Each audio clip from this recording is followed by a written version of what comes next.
black. If you got your best shirt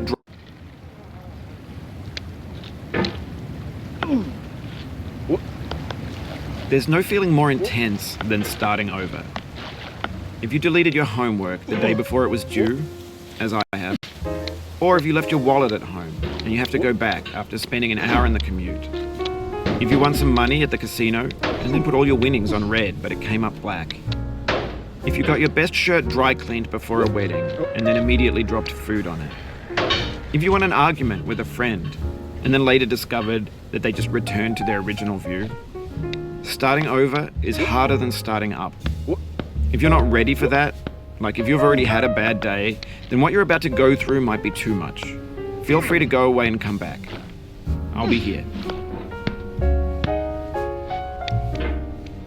Alright, thanks for coming with me on this trip. I'll understand if you have to take a break at any point. Just find a safe place to stop and quit the game. And don't worry, I'll save your progress, always, even your mistakes. This game is a homage to a free game that came out in 2002, titled Sexy Hiking. The author of that game was Jazuo, a mysterious Czech designer who was known at the time as the father of B games.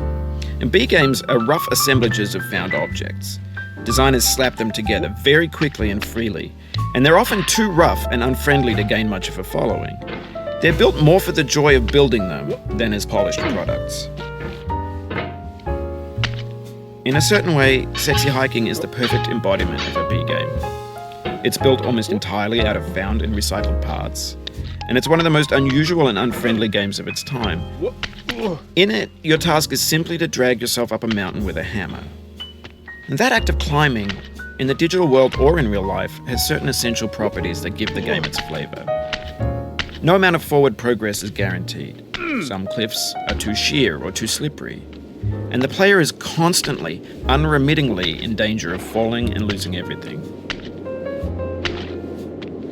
Anyway, when you start Sexy Hiking, you're standing next to this dead tree that blocks the way to the entire rest of the game. It might take you an hour to get over that tree, and a lot of people never got past it. You prod and you poke at it, exploring the limits of your reach and your strength, trying to find a way up and over. And there's a sense of truth in that lack of compromise. Most obstacles in video game worlds are fake. You can be completely confident in your ability to get through them once you have the correct method or the correct equipment or just by spending enough time. In that sense, every pixelated obstacle in Sexy Hiking is real. The obstacles in Sexy Hiking are unyielding, and that makes the game uniquely frustrating. But I'm not sure Jazuo intended to make a frustrating game. The